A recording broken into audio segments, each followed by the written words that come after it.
Hello everyone, welcome to the Grow Your Future podcast. This is the Money Club series. I am your host, Zah Azmi from Luxland, and I'm joined by Sam Eljaban from the Money Club. Hey guys, how you doing? How are you, Sam? How's your week? Good man, good. How good's the weather today? Oh wow. What about amazing. Thursday? Thursday was 31 degrees. It was very hot. Very hot. No, it's amazing. It's funny how the weather can uplift you, right? I found that this morning. Even though you still got the same shit and problems to deal with, just the weather makes you feel better, right? I'm the same. Like when it rains and it's wet and it's miserable, like you just don't really feel like doing much, you know? And you see that with the sentiment, you know, in not just the workplace, but on the street, and people are smiling more when the weather is warmer. Yep. Which is good news for us because we're entering into summer. So, the podcast. Yes. What is the podcast about? What are we talking about today? We're talking about leverage.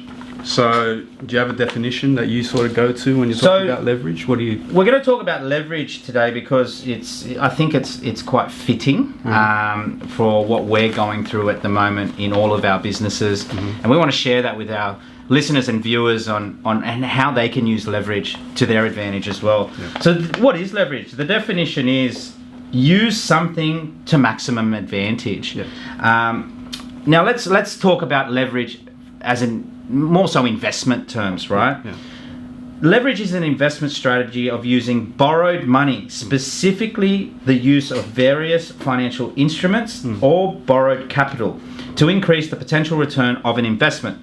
Leverage can also refer to the amount of debt a firm or company uses to finance assets.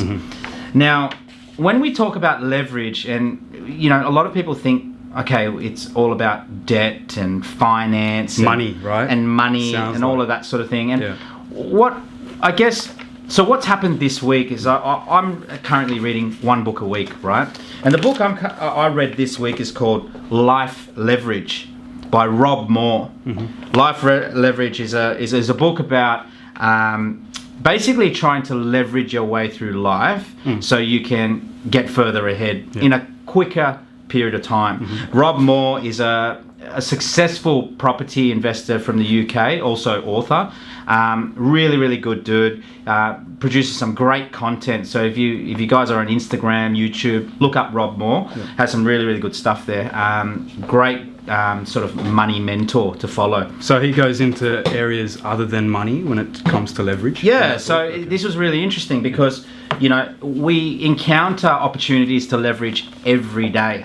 And, you know, a lot of people, they don't realize that, you know, leveraging themselves as far as possible can really yield some really great results. And I think it's really important to find out where we can leverage. So today we want to jump into that because I find that what happens is a lot of people take a lot of pride in doing things themselves. You know, there's a lot of ego. There's a lot of like, you know, if you want it done, do it yourself. And, you know, like my father's very much like that. You know, my father's a keen sort of handyman / tradesman. He can do everything. Like he can do plumbing, building, electrician work, all of that sort of stuff. And he loves getting into property, for example, and just doing all the work himself. Like for me, I just love paying everyone to do it, right? And if I, for example, have someone there, you know, that I'm paying to do a job, my father will step in and go, oh, well, I can do it. And the problem with that is that it takes 10 times as long. Yes, we get a great job done, but it just takes a very long time. And you know, for me, I'm like, I want a job done as fast as possible, and I don't mind paying the money because at the end of the day, you save on, you know, the labor doing it yourself, and you still get the same result. It's interesting to say that your father's like that and you're a bit different. So is that maybe a mindset thing, that your father has a different type of thinking about maybe a control and he's maybe reluctant to relinquish? Let go. So he wants to do the work himself. Not that he doesn't trust anyone else, but he knows he'll do a good job. So I guess when it comes to leveraging, you have a more laid back or flexible approach to allowing others to do something for you. Is that what you sort of found? I think I've always grown up in a way where, you know, you do everything yourself. You try and use all of your own funds. You don't take on any debt. You skill up so you can actually take on the work yourself, and you're made to feel proud that you can do it. Like we come from a family where we're very independent. We don't rely on anyone, and I mean, I guess it's important for status to know that you can do that. And I feel that my parents haven't really let go of the let's now allow other people to go and do things for us, so we can not just sit back but go and work on bigger and better things. And I think the transition for me occurred when I got into property. It's because you can't, but as your portfolio grows, you can't do everything yourself. Like for example, let's talk about funding. You can't buy property outright yourself. It's impossible unless you come from squillions of dollars. It's not going to work. No one has $500,000 in cash. You need to partner up with a bank, right? So and that's not just money. It's you got to partner up with contractors, property managers. You don't want to manage your own property. Outsource that to people who are good at it. Pay the fee. And I think that's another thing is where when I grew up, again, in an Asian culture, you're taught to hoard your cash and try and save as much as you can and do as much as you can. But the problem is you hit a glass ceiling and there's only so much you can do. There's only 24 hours in a day. So you're forced to sort of rely on yourself, right? It's not a cultural thing, but that mentality of do it for yourself instead of getting help. And you know what? We all fall into that trap. We all fall into the trap of, doing the things where we could just outsource. And anyone and everybody that's listening to this podcast would encounter it themselves. Like if you really dig deep into the things that you do throughout the week, what your day consists of, do you really need to be doing all of those things? And we are programmed to think, no, we've actually got to go and do it, right? Like we're programmed from school where everybody needs to have their own exams, their own assignments. No one can copy off anyone. You've got to do it yourself. You've got to do it yourself to get ahead, right? And I think that's almost the wrong way to look at it, because you're sort of limiting your growth, right? Because the rich use leverage to get even richer, right? What are some of the things, Sam, that the rich use that you've seen in your experience to leverage? I think knowledge is a main one. So and they realize leverage is there and able to be utilized, right, as a tool, because it is a tool. So I think the main thing wealthier or more successful people do is realize that. So leverage is something they can utilize, whether that's money, people, time, skills, technology.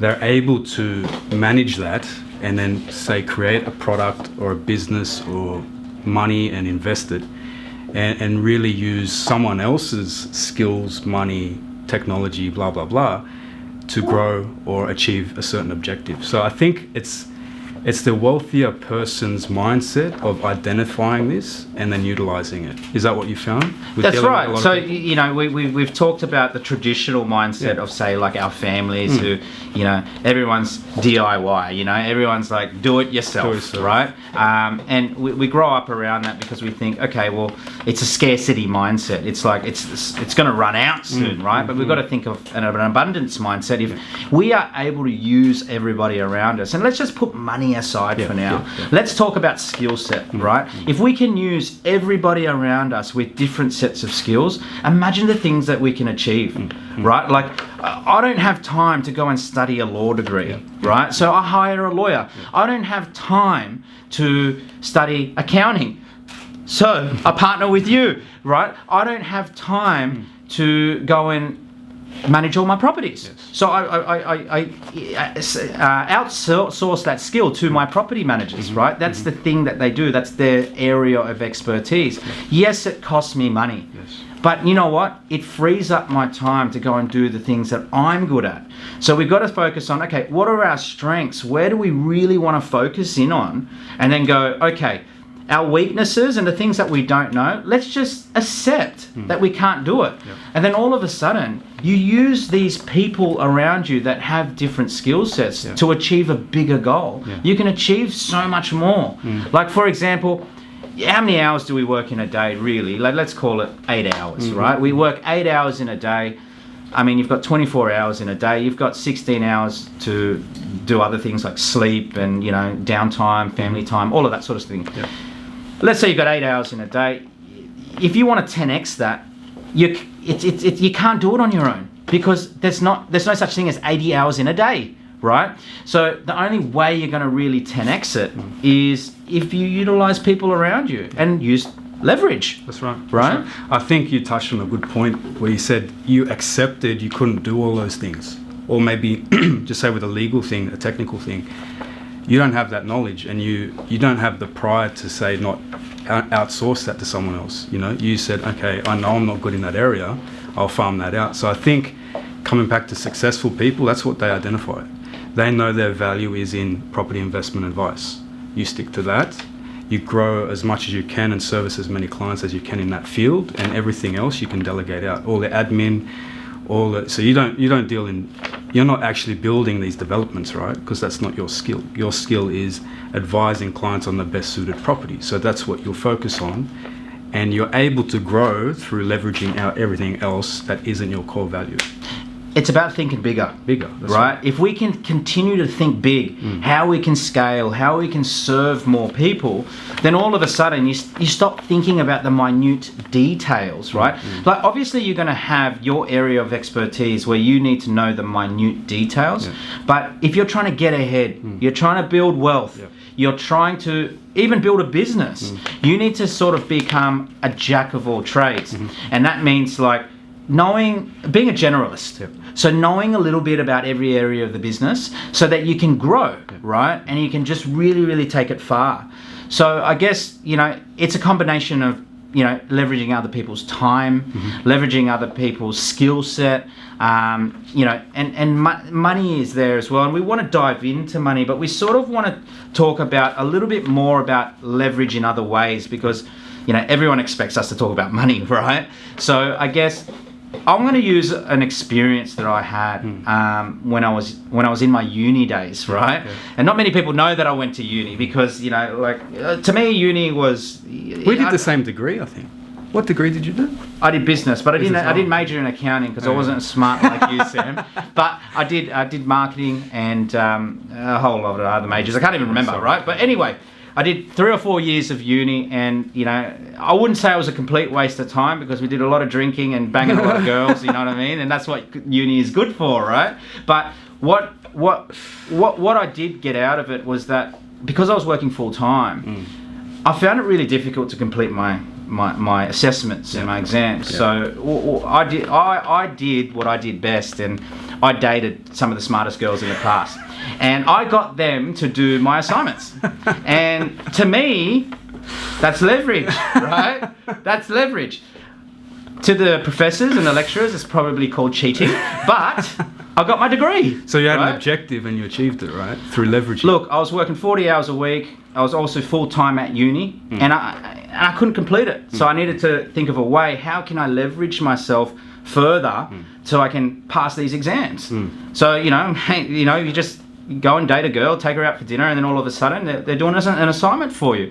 Now that gets you ahead. Now that's a really, really funny example, but that's something where it's not got to do with money, right? Use the people around you. Like, we were taught in school, like, for example, in uni, you're not allowed to do that, right? So I'm not advising, our uni student listeners to go and cheat on their exams, but you are discouraged from doing that. You're discouraged from working as a team you go to an exam, right? You sit in this hall, you're by yourself.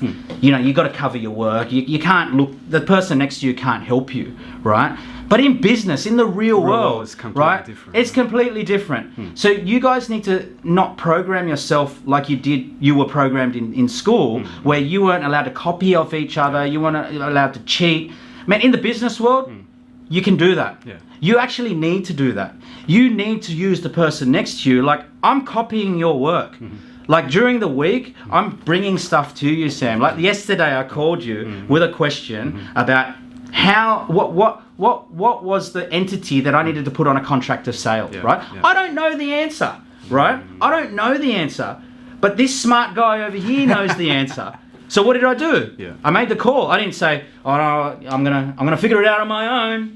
You know, I'm gonna waste 2 hours of time. I'm going to go into a textbook and I'm going to find out the answer. No. I just make the phone call. Give me the answer, Sam. Yeah, Right? yeah. Got the job done. I can move forward. Right? And that's how you've got to think about your life. It's a thinking thing, right? It's a thinking thing. Get out of that traditional mindset of being at school where you've got to like hoard your answers, right? Do everything in a competition between other That's people. right. Cooperate. It's a team effort. Cooperate. Can you give me a good example?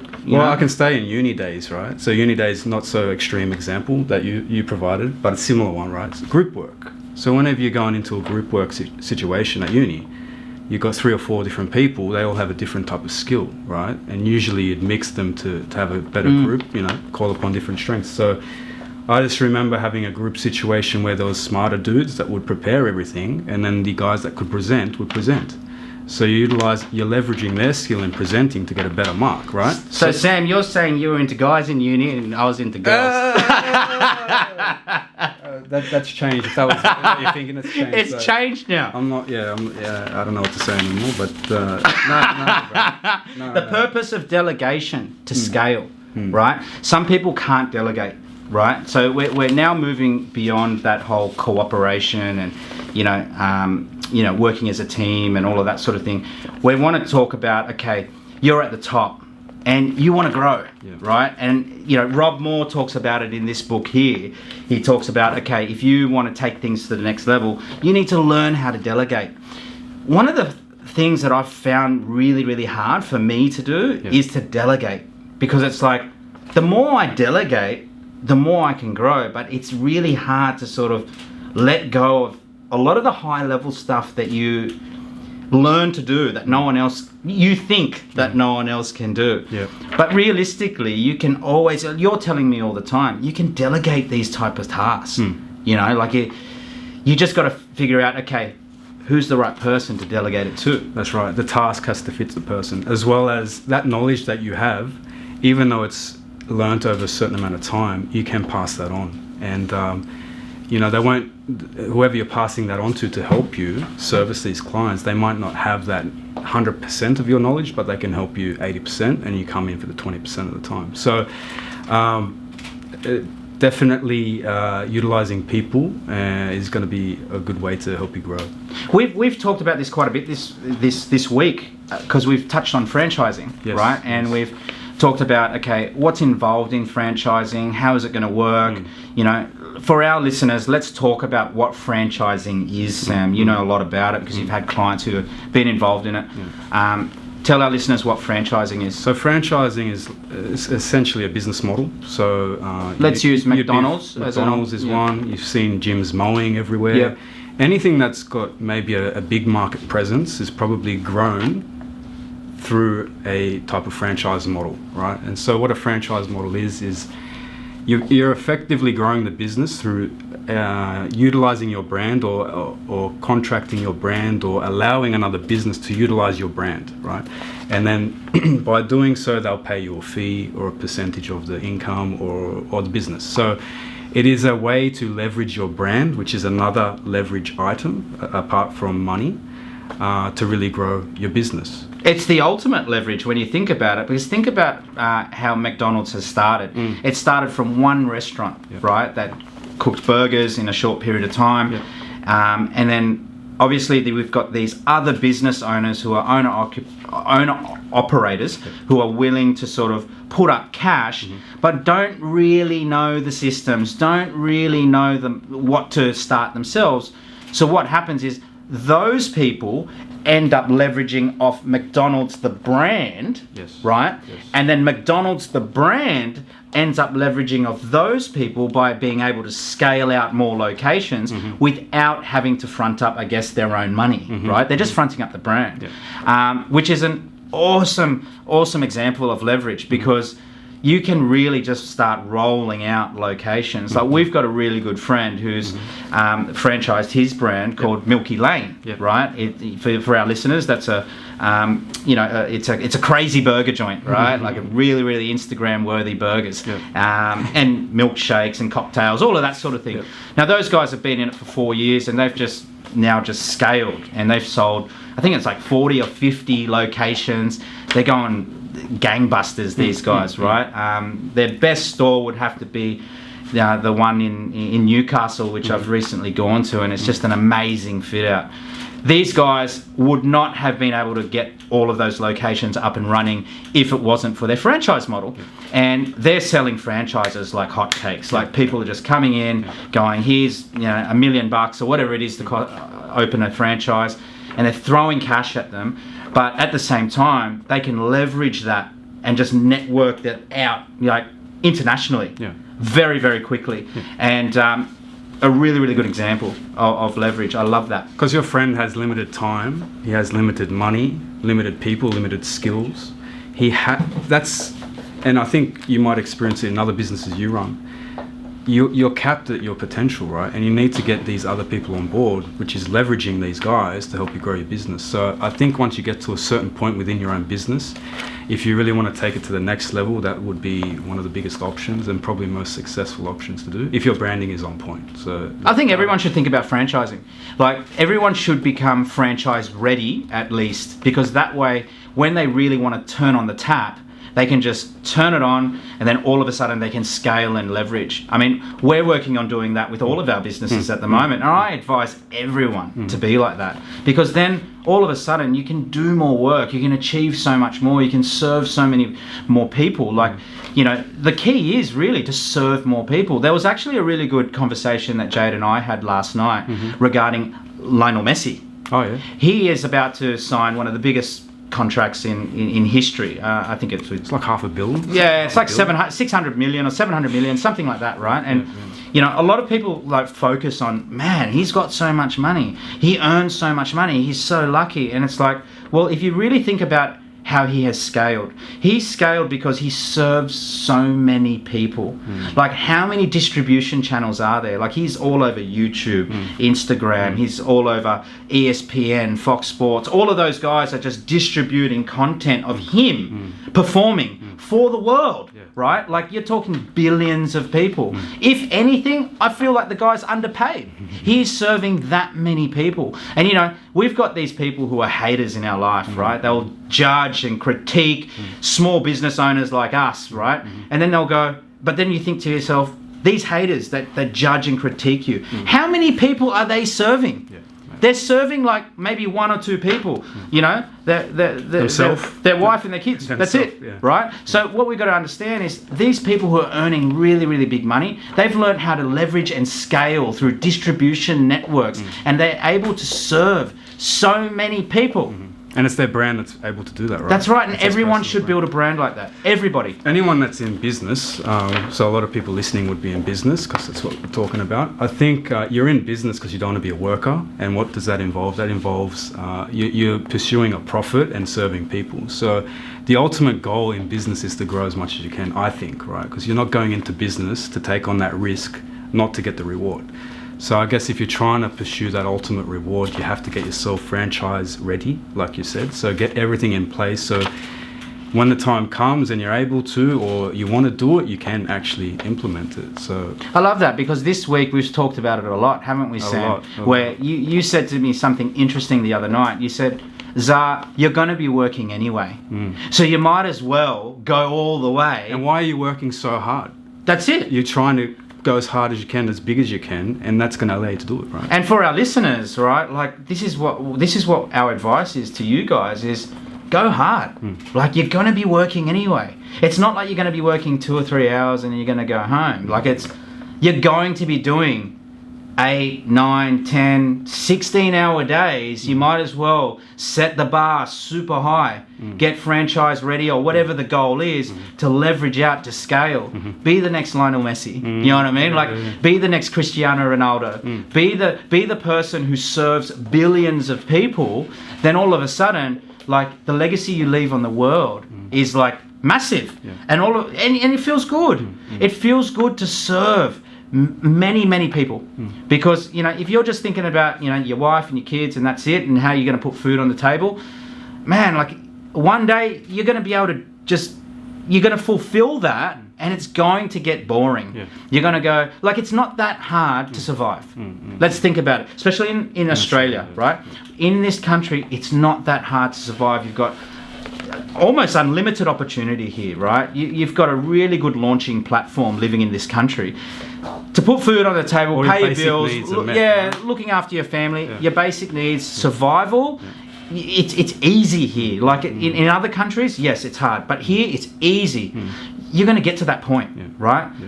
But do you just want to survive your whole life? No. Like you want to grow, right? Like You wanna do something. You want to do something, man. Do something with yourself so you can pass that on. Look, let's start talking about some money.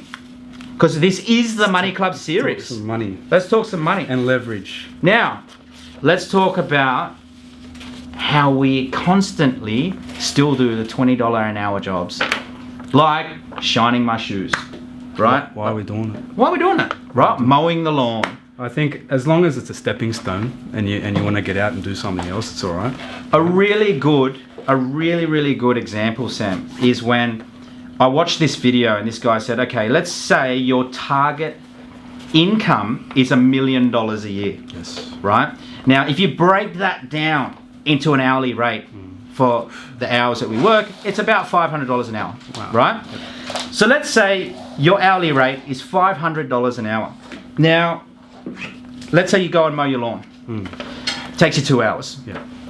Mowing the lawn is probably a $25 an hour job, right? So let's say that's $50. All of a sudden, your income has dropped by, say, $400. Yeah.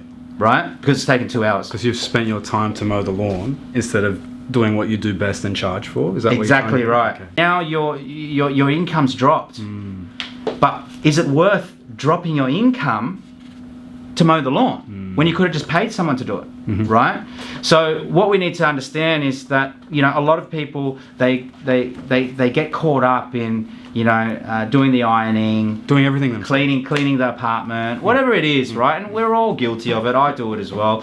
And we need to understand that we're chipping into our self-worth when we really can be doing bigger things. So it's not about a lot of people think, I'm not going to get a cleaner because I can just do it myself and I don't want to be lazy. But it's not about being lazy. It's not about just putting your feet up and doing nothing. It's about utilizing that extra 2-3 hours to go and do growth tasks, things that are going to push you forward, like big ticket payoffs. But we always talk about big ticket payoffs in our companies, right? Like, why are we doing little things like briefing designers and all of that sort of stuff? We shouldn't be doing it because it's something that a $25 an hour job can do. So for us, we want to focus on the big ticket items like doing deals, right? Opening up more locations, bringing on better staff, like building the team so we can, like, those things are important. That's what I've got to spend my time doing, especially because I don't want to talk about, materials that are going to be used for, a build that we're doing. Like, I just leave that to my contractors. When it comes to business, work and money, you're touching on good points. You sort of have to identify what you're good at, like we've been saying. So identify what you're good at, where you make your most impact, where you're most valuable, right? And then if you can, get other people on board to help you do the other things, right? So in an accounting point of view or a tax point of view from my end, a lot of my value is the relationship with the client and the advice. So that's what I stay on. And I build a team around myself to take care of everything else. And my value to the business, to me and to the client is dealing with them direct. Everything else I'll farm out. So you have to identify your value and what that is, and then focus on that and try to get everything else working for you outside of your time, right? And what's great about now with technology is that we can farm out a lot of work to overseas. And what's great about overseas is that the labor costs are a lot cheaper, right? So for example, someone that you would pay $100,000 a year here for a skilled worker, we could go overseas and pay $20,000 maybe, right? For someone who's also equally as skilled. And as much as we want to provide employment here in Australia, we are a business and we need to get a result. And if we can get a result for 20% of the cost from utilizing someone from overseas, then you know what? why don't we do it? It makes business sense, right? That's right. And Telstra, all those big companies have been doing it for years now. So they've outsourced all their telecommunication, correspondence, all that kind of thing overseas. And that's leverage. Let's leverage on leverage when you think about it, because you're already leveraging on someone who say costs $100,000 a year, but then you're going, right, how do I leverage the same amount for the less, for less money, right? Yeah. For minimum effort. Good debt and bad debt. Let's touch on that again. So, what's bad debt? Listeners would have heard us a few times talking about this. So repetition is king, though. Repetition is king, because everybody still does it. And hopefully they know the answer to these by now, by dealing with us. So, good debt is essentially having a loan against an asset that's either going to go up in value or provide you an income stream, right? So like a property. Typical examples are a property, depending on the share, it could be a share, and any other type of asset that can do those two things. Very different to a bad debt. What's a bad debt? A bad debt could be a liability, like a motorbike, a loan for a motorbike, or a car, which depreciates in value, doesn't provide you any income. Key point, depreciating asset. But it does make you look cool. for a period of time. For a short period of time. Until the new Merc comes out. Yeah. So good debt and bad debt, we know. We can leverage one way or we can leverage the other way, right? We want to leverage in the good way. We want to leverage up where we're getting an income, where our assets are appreciating in value. It's backed by cash flow so that we can, afford to hold the asset, because, leverage costs money, which is cheap at the moment, right? Like, let's talk about interest rates at the moment. They're at an all-time low historic low. Like, if we wanted to borrow money for an investment property, Sam, how cheap can we go? I've seen nearly 2.2. They're probably lower, I don't know at the exact point in time, but I have seen clients on 2.2% interest rates. So for our listeners, let's do a quick example of how low that is, right? Let's say I've got a loan for $1 million, right? I've got a $1 million property, and I'm going to borrow. Let's just, for example's sake, say I'm borrowing 100%. It's $1 million. How much in interest will I have to pay per year? 22k. 22k. So very small, very small. That's the interest component. So if you've got a P&I loan, it'd be different, but the actual interest component is very small. It's a very small dollar value. Yeah. That is cheap. That's cheap money, Sam. So this is a perfect environment if you are to be looking to grow, using leverage, using money as a leverage tool into an investment is a perfect time to do it. So let's say for $1 million, like we're getting investments for our clients at the moment, and we're spending $1 million, and in the first 12 months they're making at least $100,000. They're making $100,000. Like we're talking like, they obviously they have to, there's a bit of work in it with construction and all of that sort of thing. But if they're spending $1 million, they're making about $100,000 to $150,000. Now, if you take that interest component away in that first year of $22,000, you'd be stupid not to do it. You're making money, right? You'd be stupid not to do it. I love these examples. I really love these examples, and I want to do a bit of a role play for our viewers and also for our listeners, because we'll do a little bit of an explanation of what we're doing. We're going to pretend like I am an investor and Sam's the bank, right? And what we're going to do is we're going to use books as an example as the asset, right? Okay. So right now we've got for our listeners, Zah's got some cash in his pocket. Cash in the pocket. Right? And I'm going to give some cash to Sam. Thank you. Right? Sam's the bank. Zah's the investor, right? So Zah's going to take $100 of his own money, right? $100. And it's going to buy one book. Right? We're going to buy Rob Moore's book for $100. Now, we all know the return on investment on books is a wealth of knowledge, right? So from one book, we know that there's a lot of power in it. Yes. We can get a lot from it. So Zah's going to buy the one book for $100, right? So now I've got the book. Now, what we could do is I could partner with Sam, and Sam's the bank. And Sam, I'm going to say, okay, I'm going to put a 20% deposit down, right? But I want 5 books. Yep. So we get 5 of these books. 1, 2, 3, 4, 5.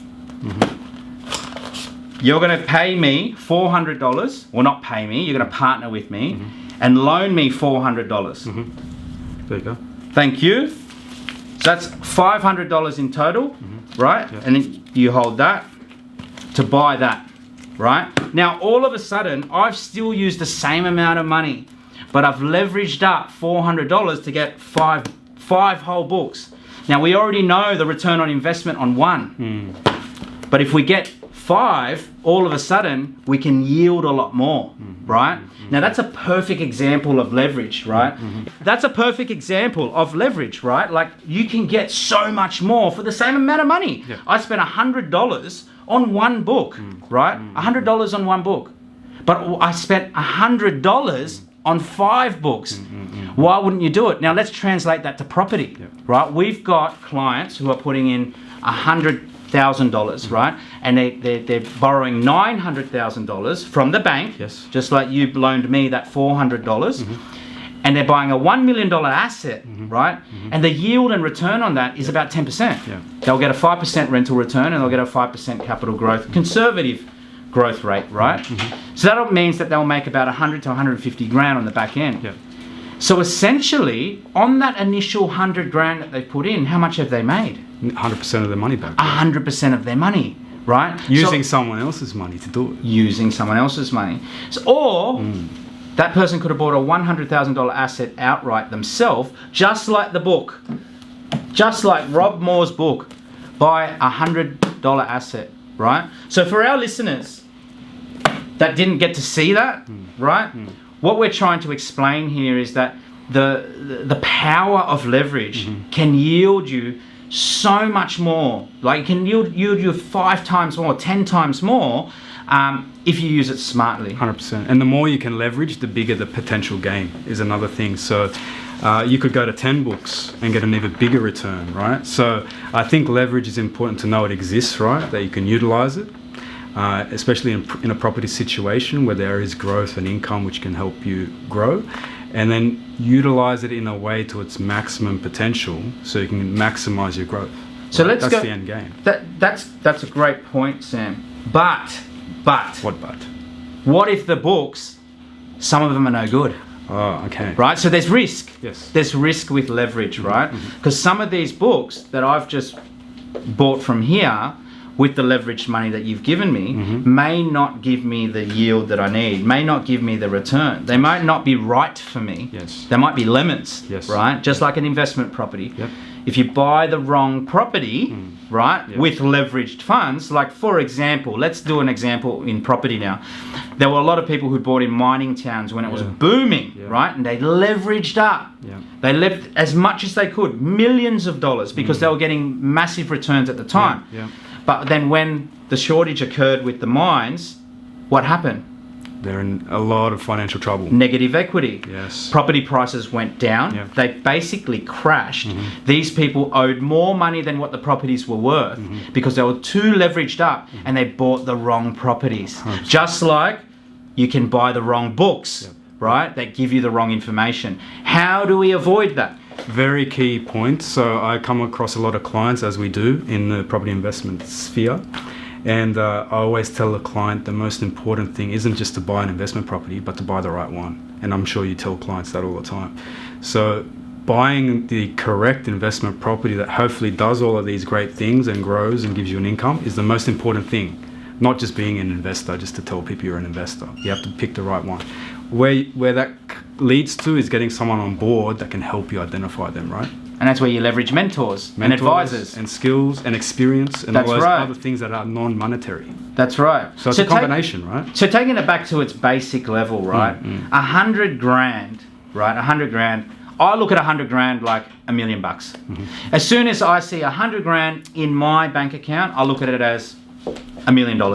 It's $1 million worth of real estate. It's $1 million worth of property that can return me, you know, a really strong yield. And because I'm educated on the market and I know what works, I get excited. So when I see 100 grand, I'm like, I can see the power of it, right? Now, I want to touch on a really important subject that some of our listeners have sort of questioned, especially during this COVID period. It's about inflation. What is inflation? Inflation is pretty much a general increase in prices, in the economy. So I think you can take a simple example like milk, right? So back in the day, you used to be able to get milk for like 60 cents, right? Now how much are you paying at the shop? Like $4.50. So it's sort of like it's a measure of the general increase in prices over time. Or you can look at it as in another light, it's the decline in your purchasing power. So your cash has now become less valuable because it can't buy as much as it did. So that's the sort of technical term or definition of it. So basically, it's the reason why property prices are higher. It's the reason why, everything, the cost of goods are higher. I remember when I was a kid, the price of a Big Mac was like, $2.50 or something. Yeah, you got right? a meal for $5. Yeah. And now it's what, $12 or something? Yeah, like it's $12, $13. It's very expensive, right? Just simple examples so you can see what we're talking about. Yeah, exactly right. So what does leverage have to do with inflation? So this is the big question. How does leveraging into assets like real estate good for you when inflation occurs? Well, of course, inflation's sort of like an increase in costs, and that in turn turns into assets, an increase in asset prices and values and incomes as well. Hopefully, you're in an industry that can keep going up in value in terms of your salary. What happens is your debt is, say, a fixed amount, 200, $500,000, whatever it was when you started to get it or when you went into debt for that asset. And it'll constantly stay that amount, where the inflation will help increase your asset price to reduce that actual value of the debt. Okay, so let's really dig deep into this, because sometimes we can get a little confused by this jargon that we're using about, how costs of goods are going up and percentages and all of that sort of thing. Let's go back to our book example, right? I've borrowed $400 off you, Sam. You are the bank, and I'm going to keep those books for 10 years.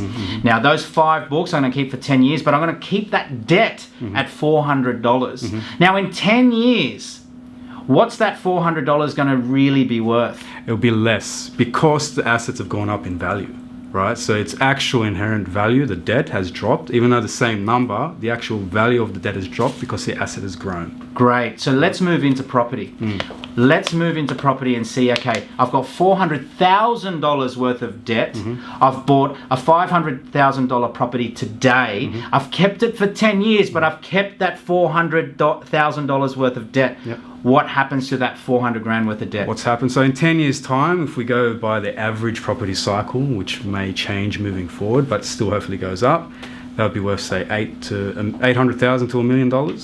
Your asset value has grown substantially, but the debt's been maintained. So that debt compared to the asset value has dropped. Right? So there's 2 things that have happened, right? You've made an equity gain from $500,000 to $1 million, which you've made $500,000.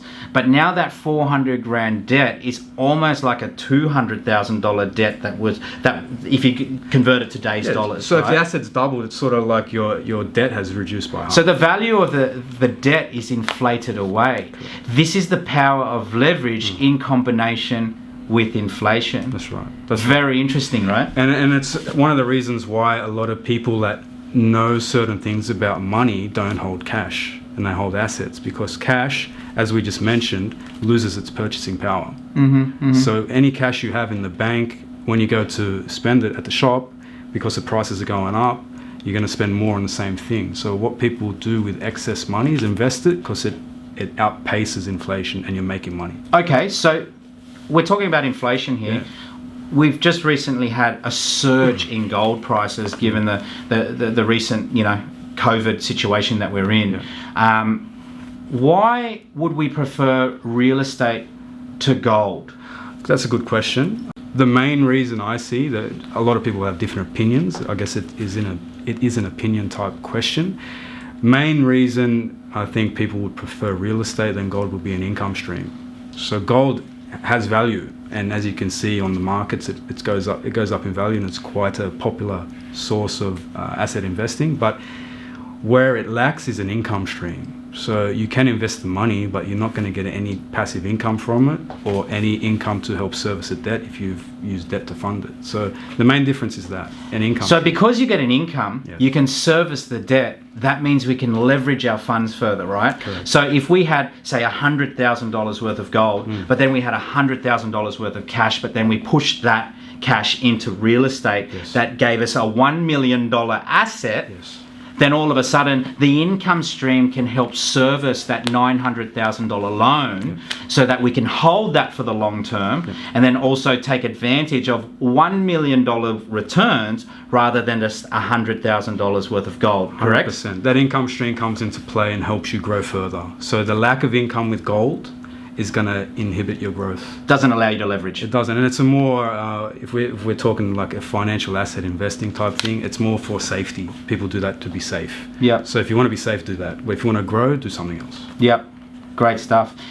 One last thing. Yeah. Should we try, we know leverage is great, right? Like we've just banged on about it for an hour. What are we safe to say that leverage up as much as possible? Should our listeners just go out and get huge amounts of debt, you know, up to their eyeballs in mortgages, you know, take on as much leverage as possible? Should we just leverage up? Because right now we're in the middle of a recession, right? And a lot of people tend to hoard cash and save and sit. Yeah. But generally speaking, should we try and leverage up as much as possible for the long term? I think for the long term, that's a key thing. For the long term, yes. There's various opinions on it, but as we know, time in the market's always best, so you want to get in as early as you can. There's restrictions on borrowing after a certain age. It reduces your ability to borrow. So there's a sense of urgency, right? Yeah, so just in life. So I had a friend I used to deal with, I think he was about 45 years old. He was having issues with the bank trying to get further refinancing and mortgages because of his age. So what people have to understand is if they want to grow, they have to do it as early as they can. Given the economic environment, it's a bit hard, but I think if what you want to do is grow, it comes back to identify what asset you want. And if it's education. if it's a good asset, then action it, leverage up and buy it. So don't go buy willy-nilly and just don't care about what you're buying, but if you find a good asset, invest in it. What do you think? So don't be reckless. Don't be reckless. Don't be 100%. reckless, right? Yeah, 100%. Educate yourself, surround yourself with the right people so that, you know, when you do go and leverage up, you're confident. Yeah. Like when you're confident, you Yeah. have certainty, That's right. you'll leverage up to your eyeballs. Yeah. You know what I mean? Like Yeah. I loved it. I'm paying that much tax at the moment because I just want to get debt, right? Yeah. Because I know that over time I can control that debt with income, right? And I can also inflate it away, or I don't inflate it away, it just naturally occurs, right? Yeah. And especially now with the government printing so much cash, right? There's talks of hyperinflation, which means that inflation is going to go through the roof and in a very short period of time. So what we want to do is, if we know the right assets to invest in, let's leverage up, let's get the debt, cash flow it so we can afford to hold it over 10, 20, 30, 40 years. And what happens is that, yes, that passive income that keeps coming through, but that appreciation in value will give us that freedom at the end of the day. And you're not going to get there with your own cash, right? Like if you've got 100 grand, 200 grand, it's only going to get you so far. What is even $250,000, what is it going to buy you? Like I watched a video the other day and this guy was saying that, you know, people keep calling him and asking, how am I going to save $50,000? Like when it's just virtually impossible. And he's basically saying that $50,000 is like the old 5,000. You know, it's like $5,000. Like it's not that much money. Yeah. Right. $50,000 is really not as much money as it was 10, 15, 20 years ago. And you know, I'm not saying this to brag that I've got money, but it really isn't. Like 50 grand is not going to change your life. 100 grand is not going to change your life. So you need to use leverage to get ahead. You need to use leverage so you can get those returns. Keep going. Use the equity. Keep going so that over time, right, you've got this asset base that's worth a lot of money, which really is your net worth. And, you know, it's paying you income so you can achieve financial freedom. No, 100%. As people and businesses, we're limited with the money, time and skill. We have to leverage out to grow. Long story short. Beautiful. I love this podcast, Sam. Thanks for your knowledge, as usual. Thanks for guys. Thank you for listening. We really, really appreciate it. That's it for another podcast. We'll catch you next time. See you later. See you guys.